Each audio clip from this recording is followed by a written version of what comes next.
돌리다.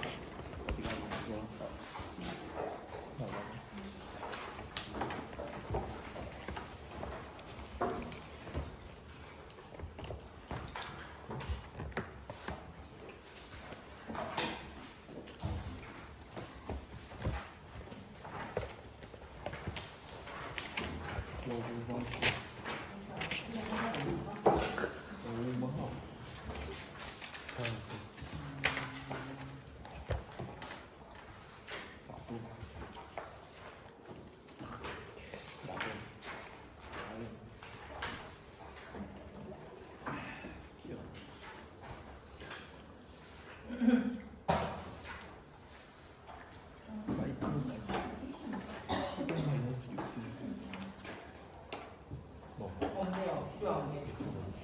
답답하네. 먼저 할 수 있는 거 하고 넘어갔으면 좋겠는데 그래야 좀 덜 지루하네. 우리 저 7장으로 한번 가보시겠어요? 7장이 아마 방문한 투표 8장 중에 판독일 거예요. 맞죠? 아마 이건 맞지 않을 것 같아요. 8장, 7장 말고 8장으로 갑시다. 연어의 시험.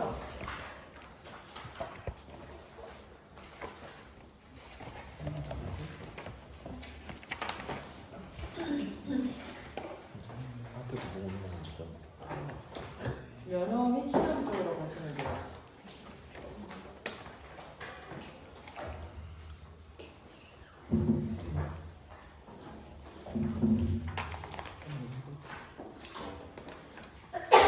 가셨어요? 네. 거기에서도 뒤로 조금만 넘어가시면은 제85조 한 3장 정도만 넘어갈게요. 3, 4장 정도. 제85조라고 해서 결격 사유라고 하는 걸 보일 거예요. 이건 뭐? 네, 결격 사유. 네. 100면 170조. 예, 저는 127조라서 결격 사유라고 하는 걸 보일 건데 제85조 결격 사유 이거는 동일합니다.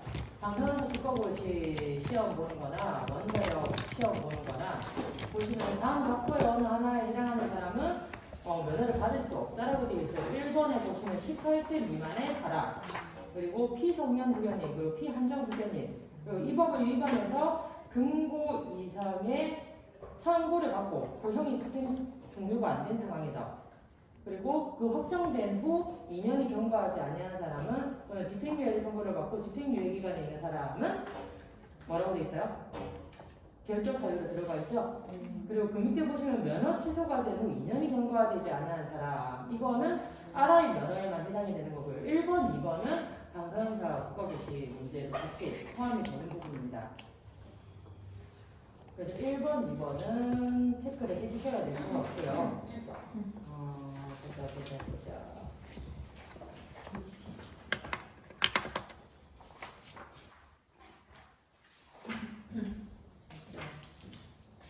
이렇게 되면 문제 없어지는데.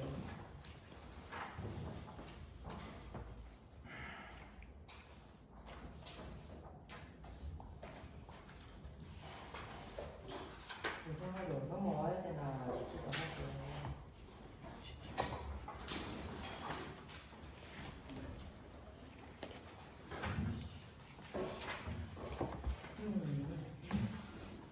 오전부터 봐야 되겠네요. 네, 이거 말고는 할 게 없을 것 같아요. 이건 진짜 다 알아야 되는 부분이라서 지금 보면은.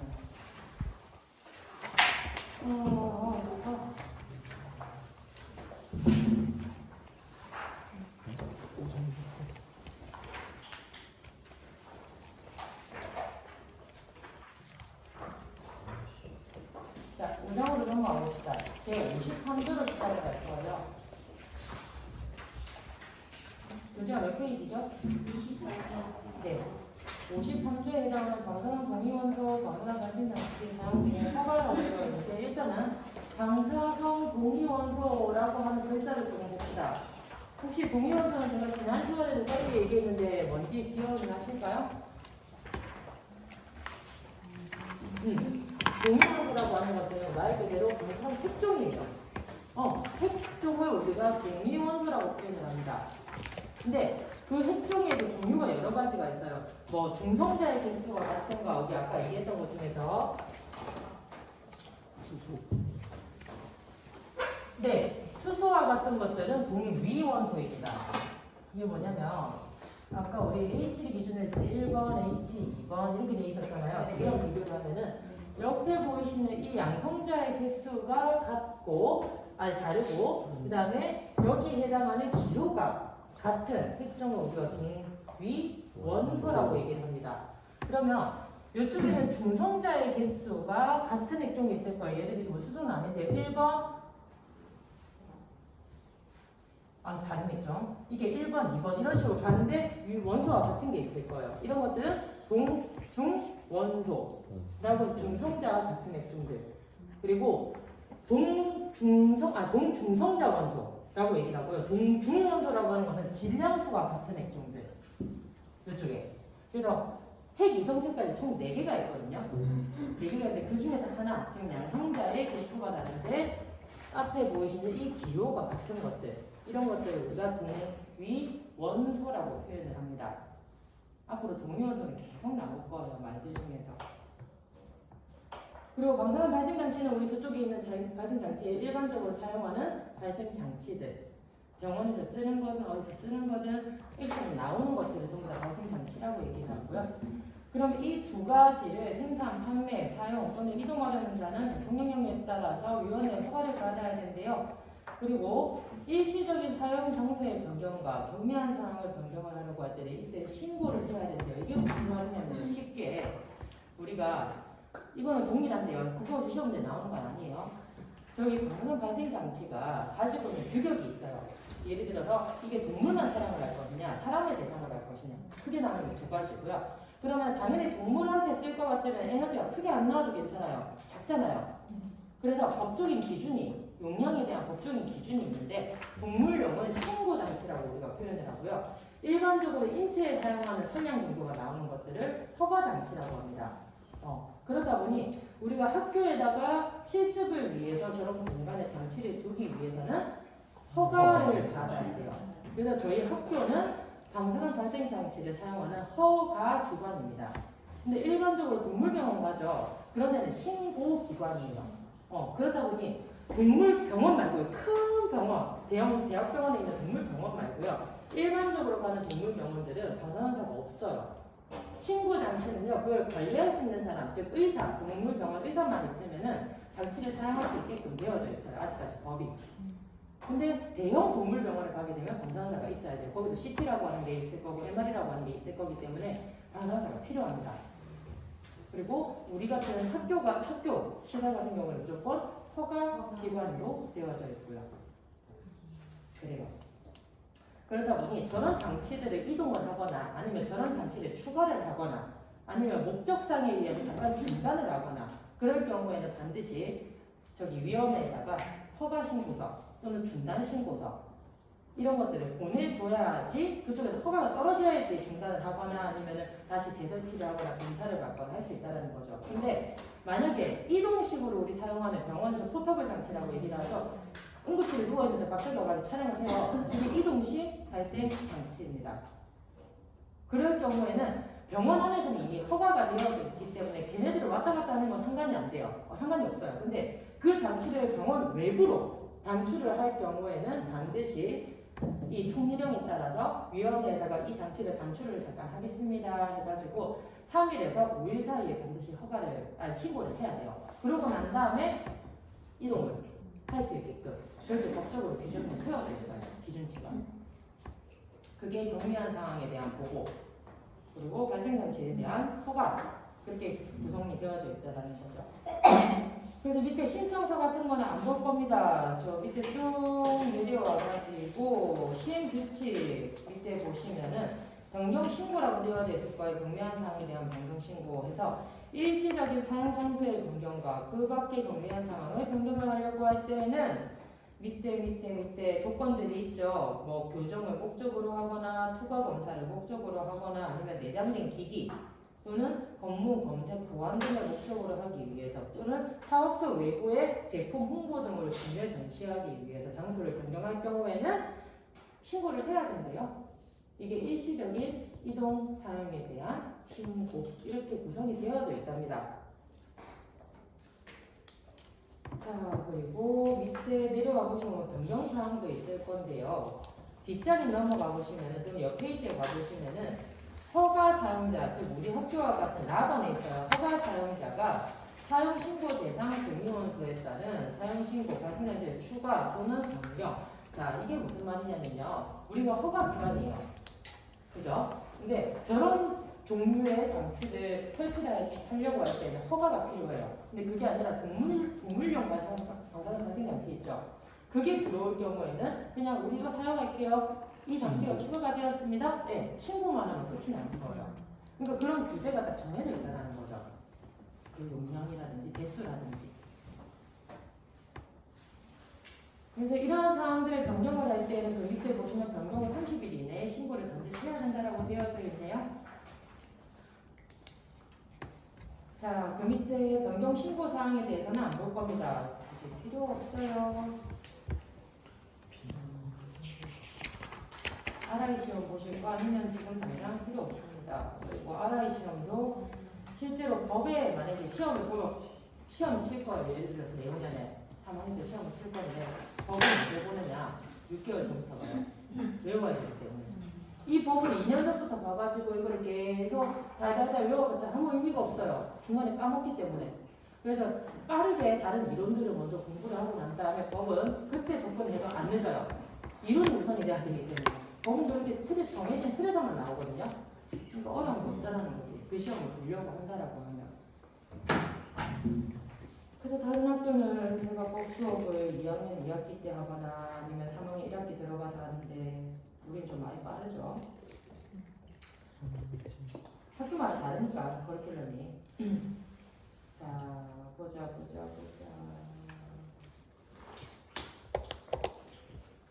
우리 제66조 한번 봐보실까요? 시행규칙 제66조 한번 찾아보세요. 이게 25페이지면 거의 26페이지 아니에요? 26페이지 있겠네요. 사용 등의 신고 대상 방사능 발생 장치라고 되어져 있죠?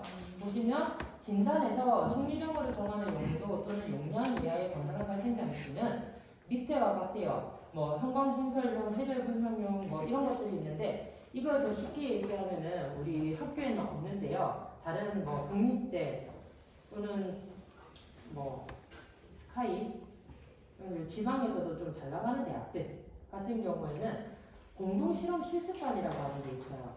거기에서 우리 물질, 그러니까 뭐 이런 책상도 괜찮고 교탁도 괜찮고 어떤 휴대폰도 괜찮고 이런 것들을 맡겨가지고 액상 검사를 해주는 부분이 있어요. 그러면 거기에 해당하는 뭐 원자의 구조라든지 특성이라든지 그런 것들이 싹 다 나와요. 그것도 방사선을 이용하거든요. 방사선을 이용해요. 그런 장치들이 지금 얘기를 하는 거예요. 해절 분석이라든지 뭐 형광 분석이라든지 분석법의 종류예요. 얘네들은. 자, 그리고 이번 보시면 용량에 돼 있을 건데 자체 착폐된 방사선 발생 장치로 5건의 최대 전압의 법칙 170kV 이하이고 표면 방사 전략률이 시간당 10마이크로시버트 이하래요. 이게 기준이라네요. 그럼 170kV가 안 되면은 전부 다 그냥 신고만 하면 되는 거예요. 우리는 170kV 이상이에요. 그러니까 허가를 받은 거고. 그렇게 제한을 두고 있다는 거예요. 또 시행규칙 뭐 제58조에 보면 이런 보고서들을 다 제출을 해야 되는데 이런 것들 여러분 필요 없겠지요? 그냥 필요 없습니다.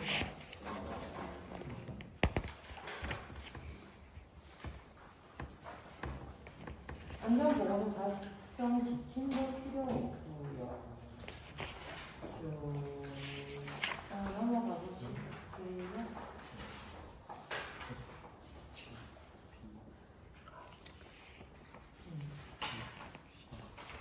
그리고 뭐 안전관리자에 대한 기준이라고 하는 것도 나올 거고요. 아이고 이런 것들 다 필요 없는데 여러분들한테 정말 다 필요 없는데 미치겠네 진짜.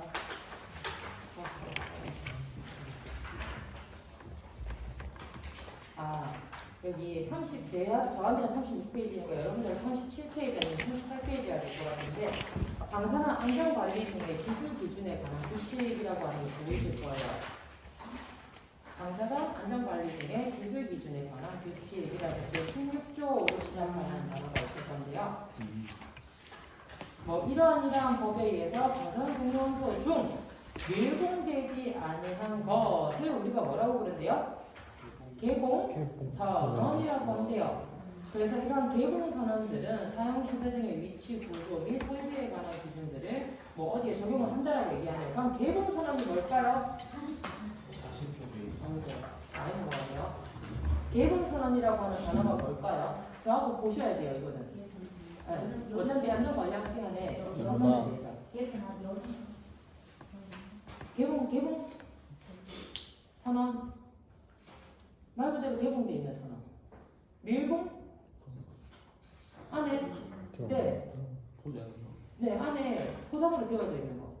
이게 밀봉하고 개봉이에요. 그래서 밀봉이 되어져 있다라고 하는 건 기본적으로 제가 지난 시간에 에너지가 강한 선들, 뭐 강한 베타선을 내거나 아니면은 감마선을 내거나 이런 것들이 밀봉 선언일 거고요. 그럼 개봉 선언은 일반적으로 우리가 이렇게 놔둬도 별로 크게 문제되지 않는 선언들, 그런 것들을 개봉 선언이라고 얘기를 합니다. 그래서 개봉 선언은 나중에 인체에서는요, 우리 경구로 들어왔을 때, 호흡했을 때, 입안으로 들어왔을 때, 물질이 표면에 상처난 곳에 묻었을 때, 이랬을 때는 위험해요. 안으로 침투해버리기 때문에. 근데 그렇지 않고서는 그렇게 위험할 게 없습니다. 에너지가 낮아서요. 근데 밀봉선언은 얘기가 달라요. 에너지 자체가 강한 거기 때문에 얘네들이 밖으로 오픈되자마자 에너지가 다 튀어나와요. 그러니까 외부에서 방사선의 피폭이 이루어진다는 얘기죠. 그래서 걔네 두 개와 관리 기준도 다르고요. 관리 방법도 달라요. 그거는 여러분 국어원이 시험 문제 나옵니다. 실제로. 안전관리학 문제로. 지금 여기서 볼 거라니. 자, 그래서 개봉선언의 생산시설이라고 해가지고 밑에 보시면 주요 구조부, 1번의 주요 구조부는 내화 구조로 하거나 불염제로를 해야 된대요. 이게 뭐예요? 불에 나지 않아야 되고, 불이 나도 타지 않아야 되고, 내화 구조로 되어 있어야 되고, 타지 않아야 불연제로로 되어 있어야 되는데요. 자, 그리고 방사선량이 선량 한도가 이하가 되도록 차폐병이나 차폐물을 설치해야 된대요. 말 그대로 아까 얘기했던 우리가 투과가 되지 못하게 나비라든지 철이라든지 콘크리트라든지 그런 것들이 이용을 해가지고 방사선에 나오는 것을 막아줘야 된다는 얘기예요. 자, 그리고 그 밑에 또 보시면은 3번에 각 호마다 뭐 작업실을 설치할 것이라고 되어 있는데요. 작업실 내부의 벽, 바닥, 그 밖에 개봉선언에 의해서 오염될 우려가 있는 부분은 표면이 평탄하고 매끄러우며 빈틈이나 구멍이 없도록 하고 액체 또는 기체가 침투될 수 없는 내식성이 강한 재료를 해야 된대요. 이거 너무나 당연한 거예요. 오픈이 되어져 있어요. 그 다음에 이거는 파우더 상태가 아니라 일반적으로 액체 상태입니다. 그러면 그 액체가 쏟아져요. 근데 우리가 지금 바닥에 보면 이런 시멘트로 되어져 있으면 안으로 다 침투합니다. 이거 닦아내도 또 남아있을 거예요. 그렇다 보니 여러분들 우레탄 아시죠? 네. 그 위에 코팅 시킨 거 우리 집에 뭐야? 아스팔트. 아니 아스팔트 말고 그 뭐예요? 반짝반짝하게 우레탄 코팅 시킨 바닥 있잖아요. 우리 에폭시 미안해요. 에폭시 수지로 가지고 위에다가 싹 다 발라줘요. 그러면은 매끈하게 다 보일 거 아니에요. 그렇게 돼야지만 안으로 안 들어가요. 그리고 눈에 잘 띄는 색깔로 해야 돼요. 뭐 우리 뭐 이런 색깔 하면 절대 안 돼요. 아주 밝은 색깔로 해가지고 눈에 잘 띄게끔. 그리고 그런 부분에 당연히 이음새가 없겠죠. 없어야지 그 부분에 이음새 부분에서 들어가면은 침투가 될 거 아니에요. 닦아내도 의미가 없다라는 거죠. 그리고 내식성이 강한 건 당연한 거예요. 이게 아무리 개봉선언이라고 할지라도 열을 가지고 있어요. 그죠? 제가 동위원소 또는 핵종이라고 하는 것은 지만에 열이 있다고 얘기했잖아요. 네. 그렇다 보니 그게 밑으로 흘러 들어갔을 때 일정 시간이 지나면은 그 부분이 녹아 들어가요. 그렇게 되면 안으로 타고 들어가는 거예요.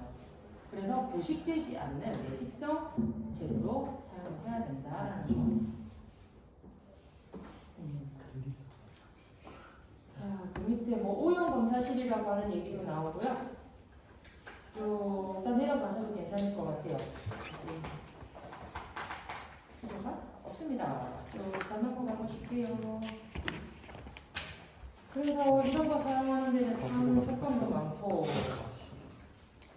뒤에 이제 밀봉선이라고 하는 게 나올 거예요. 제2관이라고 해가지고 자 밀봉선언은요 그 생산시설 25부라고 되어 있을 겁니다. 한번 보시면 밀봉선언의 생산시설은 비상시에 생산시설 안에 들어가는 사람이 신속하게 탈출할 수 있는 구조로 하고 반입구 비상구 또는 사람이 상시 출입하지 아니하는 출입구의 문은 외부로부터 개폐가 안 돼야 돼요. 자 이유가 에너지가 강하기 때문에 액체는 닦아내면 돼요. 근데 밀봉은요 워낙 강한 선이 들어오기 때문에 이 자체 차폐라고 하는 구조도 복잡하고요. 그 다음에 거기 출입할 수 있는 통과 문도 복잡해요. 바깥에서는 열리는데 안에서는 안 나와요. 그러니까 들어가는 구멍 따로 나오는 구멍 따로예요. 같은 공간으로 들어갈 수가 없어요. 같은 공간 들어갔다 나온 출입구가 같이 돼 있으면은 그 시설에 들어갔다가 다시 문을 열고 나가면 그 에너지가 만약에 사고가 터져가지고 그 에너지가 다 밖으로 방출될 수가 있어요. 그렇다 보니 들어가는 문 따로 나오는 문 따로 그렇게 관리를 한다는 거죠. 그래서 외부에서는 함부로 열 수 없도록 만들어져 있고요. 당연히 이것도 선량한들을 만족을 해야 되는데 에너지가 굉장히 커요. 근데 그 에너지는 여러분들이 모르셔도 괜찮으실 것 같고요. 일단 넘어갑시다. 이거는 봐야 되겠네. 제3관 방사능 발생 장치 여기까지 보면 끝날 것 같은데 시간이요. 36분이거든요. 여기까지만 봅시다. 자, 발생 장치 보시면은 그 밑에 사용 시설이라고 보실 거예요. 제 33조입니다. 방사능 발생 장치의 사용 시설의 구조 및 설비에 관한 기준은 다음과 같아요. 자, 각 항목에 해당하는 방사선량이 선량한도 이하가 되도록 해야 되고요. 당연히 차폐 벽이나 차폐 시설이 되어져 있어야 돼요. 그리고 가장 중요한 거, 저게 방사능 관리 구역이다. 들어가는 문 앞에 보시면은 앞에 산역으로 표시되어 있는 노란 색깔 판이 있을 겁니다. 그거 무조건 부착해야 돼요. 그게 방사능 시설임을 알려주는 표지예요. 산역이라고 표현해요. 산역 표지라고 해요. 그래서 그 밑에 가나다에 내려와 보면 지금 가나 1번이 가나고요. 2번에 보시면은 방사능 발생 장치를 사용할 때에는 그 사용 시설의 출입구에 방사능 발생 장치의 사용 중임을 자동으로 표시하는 장치와 사람의 출입을 제한하는 장치를 해야 되는데요. 그래서 여러분들 학교는 지금 그게 안 돼 있을 수도 있어요. 근데 병원에 가보시면요. 방사능 관리 구역에 만약에 엑스레이가 나오고 있으면은 문이 닫혀야지만이 방사능이 발생이 되고요. 완전히 문이 닫혀야 돼요. 옛날에는 문이 안 닫혀도 발생이 되게끔 했는데 워낙 사고가 많이 일어나서 요새는 시설 안에서 문을 안 닫으면은 아예 자동으로 샷이 이렇게 안 나가게끔 돼 있어요. 그리고 사용을 하려고 문을 닫으면은 레디를 거는 순간 위에 빨간 색깔 또는 초록 색깔로 엑스레이 사용 중이라고 하는 표지를 붙여줘야 됩니다. 이 불빛이 들어와요. 그리고 사용이 다 되거나 불빛이 꺼져요. 그게 자동 연동 장치예요. 사용 중임을 알려주는 표시 장치라는 거죠. 병원에는 무조건 돼 있어야 된다고 하는 거. 그리고 아무나 들어가면 안 되죠. 그래서 바깥에 아까 제가 표지에 상시 출입을 금한다라고 하는 산역 표지 위에다가 출입 제한에 그렇게 문구가 적혀져 있어요. 보면 그런 위험한 표지들 해줘야 된다. 위험성에 대한 알림 표시를 해줘야 된다는 거. 자 그리고 쭉 내려와서.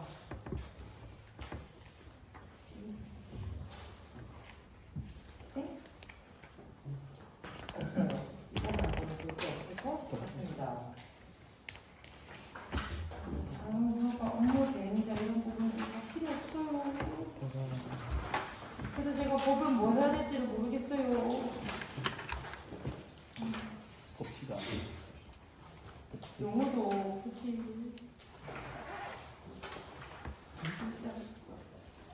하네.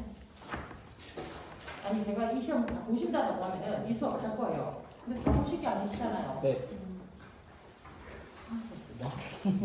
너무 단호하게 대답하시는 그래. 그 사실이잖아. 일찌감치 안 볼 거면 마음 잡고 방사선만 본다는 그래서 거야. 다음 시간에 뭐 할 거냐면요. 방사선 폐기물에 그 처분 부분을 폐기물 관리로 할 거예요. 폐기물 안전 관리가 시험에 나오거든요. 제가 지난 시간에 짧게 저주를 중심을 고주를 중심을 얘기했었잖아요. 네. 거기에 대해서 좀 자세하게 가는 쪽으로 갈 거예요. 그래서 제 생각에는요, 방사학 개론을 원장님 이거죠? 우리 앞에서 했던 거 그거를 3시간에 보는 게 나을 것 같아요. 거기에 해당하는 법을 이걸 나머지를 조금씩 그냥 시간을 끝내가지고 보고 그게 훨씬 좋은 방법일 것 같거든요. 어떻게 생각하세요? 네. 네, 그거만 해도 시간이 많이 흘러갈 거예요. 알겠죠? 네. 오늘 여기까지만 하시고요. 수고하셨습니다. 다음 주에